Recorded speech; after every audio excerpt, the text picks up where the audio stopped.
તો અહીં આપણે સરસ મજાનું આથું આવી ગયો છે ફરાળી ઢોકળાનું. જોઈ લો, હવે આપણે ઢોકળા મૂકી દેવાના છે, રીસો ભર લેવાની છે. આપણે ફરાળી ઢોકળા કરવાના છે તો અહીંયા આપણે સાંભળો વાટકો લઈ લીધો છે અને એ વાટકો આપણે સાબુદાણા અડધો વાટકો લેવાના છે. એટલા તો આપણે સાબુદાણા લેવાના છે. ચાલો આપણે મિક્સરમાં કાઢી નાખવાના છે. ચાલો આપણે મિક્સરમાં કાઢી નાખવાનું, પીસી નાખવાનું છે. અને અહીંયા આપણે બટેટું અને મરચું છે એ બી મિક્સરમાં કાઢી નાખવાનું છે. અહીંયા આપણે બટેટું ને એવું બધું મરચું ને એવું મિક્સ કરીને કાઢી લીધું છે. અહીંયા આપણે સાબુદાણા અને સાંબો બી મિક્સ કરીને કાઢી લીધું છે. ચાલો આપણે કેવી રીતના પલાળવાના છે તો આપણે આમાં મિક્સ કરી દેવાનું છે. બધું ખાટી સાઈઝમાં કર્યું હતું. તો અહીંયા આપણે નાખી દીધું છે મીઠું. હવે આપણે નાખી દીધું છે હળદર. હવે મિક્સ કરી લેવાનું છે. ઈનો નાખીને રળી નાખવાનું છે આપણે. હવે તો જો આપણે તેલ નાખવાનું બાકી હતું, ઉપરથી તેલ નાખી દીધું છે.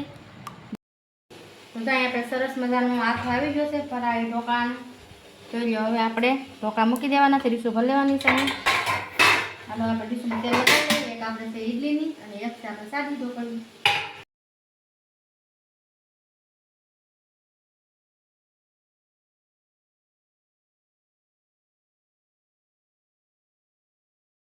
ઢોકળીની ડીશું છે અને આ આપણે જો ઓલા દેશી જો નથી કરતા બધા તો પહેલામાં મૂકીને થાળી મૂકીને તો આપણે એના ઢોકળા છે આ.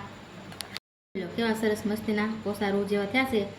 કોઈ કે ફરાળી ઢોકળા છે એમ, કોઈ ન કે આપણે ફરાળી ઢોકળા છે એમ. લાગે આપણે ઓલા ઢોકળા બનાવે ખાટિયા ઢોકળા, એવા જ ખાટિયા ઢોકળા બને છે.